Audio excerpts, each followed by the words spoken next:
Welcome to K-Catalog, your Taglish Korean compilation. KIIP Level 2 Unit 3 na tayo ng workbook pa din. So, continuation lang siya, no? This time, Munbop na tayo, grammar. Again, sa Unit 3 ng Level 2 natin natutunan yung noun plus ina or na. So, again, yung myong dito is myongsa, which stands for noun. So, ano yung gamit ulit ng grammar na to? It simply means or. Okay? Sa English or, sa Tagalog naman, o. Okay, so ginagamit mo siya if you have options, may pagpipilian ka. So, simply noun 1, yung option number 1 mo, plus ina or na, and then followed by your other option or yung noun number 2 mo.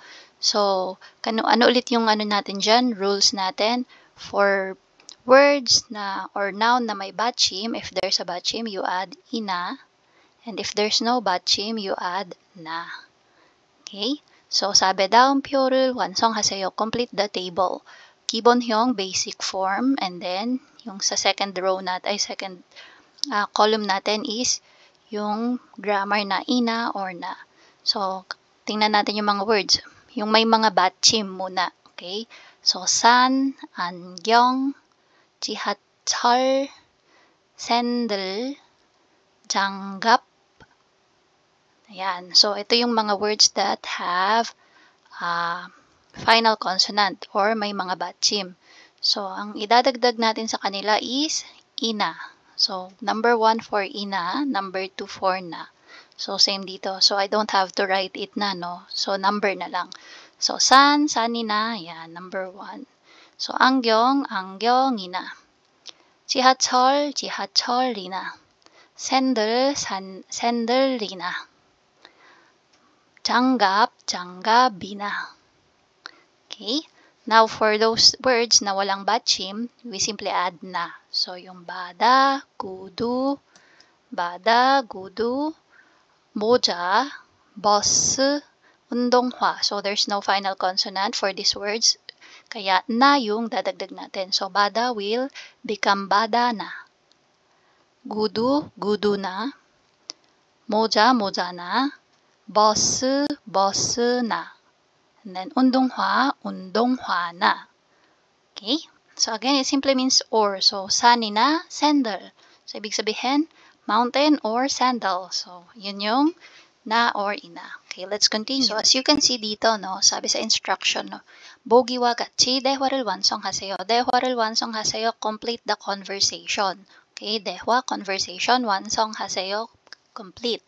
So, 보기와 같이. So, you have to check the example. So, paano sinagot yung example? Ganun din yung way ng pagsagot natin. So, dito, sabi ni Ga, 한국에서 어디로 여행을 가고 싶어요? So, saan mo daw gustong mag-travel? Okay, 가고 싶어, want to go, to travel. In Korea.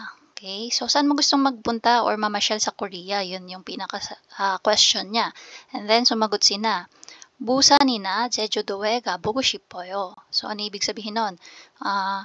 Sa Busan or sa Jeju ko gustong pumunta.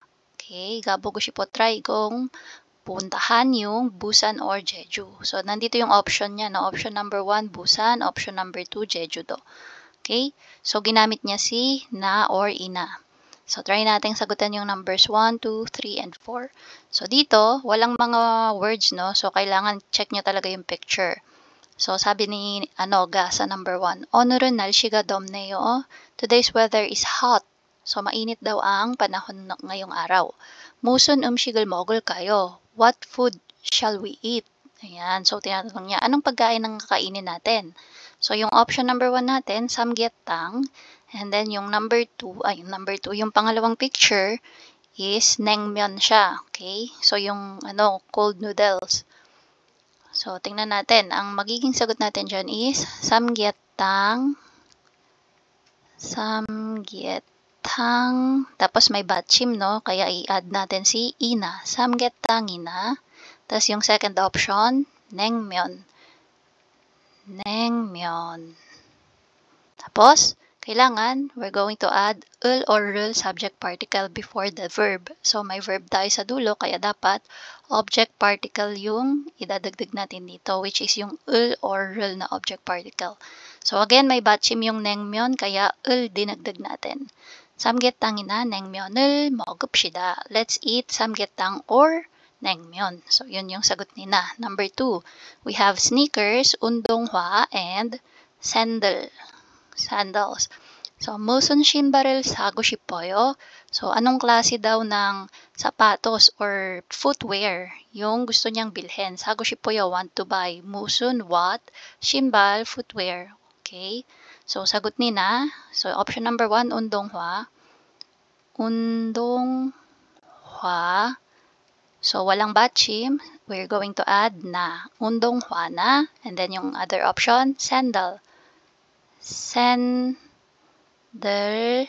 Tapos, sago 싶어요. Again, we have verb sa dulo. So, sa noun natin dito, we're going to add ul or rul object particle ulit. So, may batchim, kaya ul ulit yung dadagdag natin. Okay, so, 운동화 na 샌들을 사고 싶어요. Next, number 3, bus or subway. So, 회사에 무엇을 타고 가요? Pag pupunta daw sa company, anong sinasakyan? Tago gayo, what? Okay, anong sinasakyan mo pag papunta ka ng office or ng company? So, yung sagot niya is bus na, dahil walang batchim. Tapos, option number 2, 지하철. 지하철. So, may batchim, kaya ul ulit yung dadagdag dito. 지하철을. Tapos, yung verb, tago, 회사에 가요. Okay? So, bus or subway yung sinasakyan ko papunta ng office or ng company. Number 4. So, we have calendar, no? So, malabo lang siya, pero isipin natin yung nasa dulo na naka-red is yung Sunday. So, that's 일요일. Sorry, 일요일. And then, this is 월요일, 화요일. And then, yung nakabilog is 수요일. Okay, Wednesday. Tapos yung Thursday, 목요일. Yung another one na nakabilog is 금요일. Okay, Friday. Tapos yung another red dito is yung Saturday, 토요일. Okay, so yung nakabilog yung focus natin. Si 수요일 at saka si 금요일. So yung question, nauna yung blank, no? Blank, 시간이 있어요. So 시간이 있어요, tinatanong niya, do you have time? Okay, so malamang tinatanong niya kung may oras ka sa mga araw na to. So for Wednesday and Friday. So ang gagawin nating question is 수요일, may batchim. That's why ina yung ilalagay natin. 수요일이나. Tapos yung second option, 금요일. So pagdating dito, tingnan natin, no?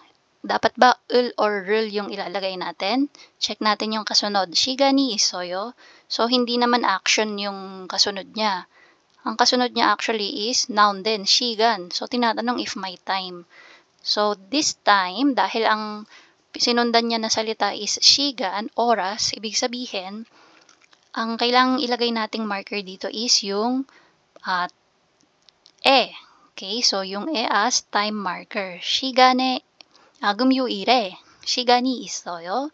So, ganyan dapat yung sagot natin. Sabi niya, sa Wednesday or Friday, meron ka bang time?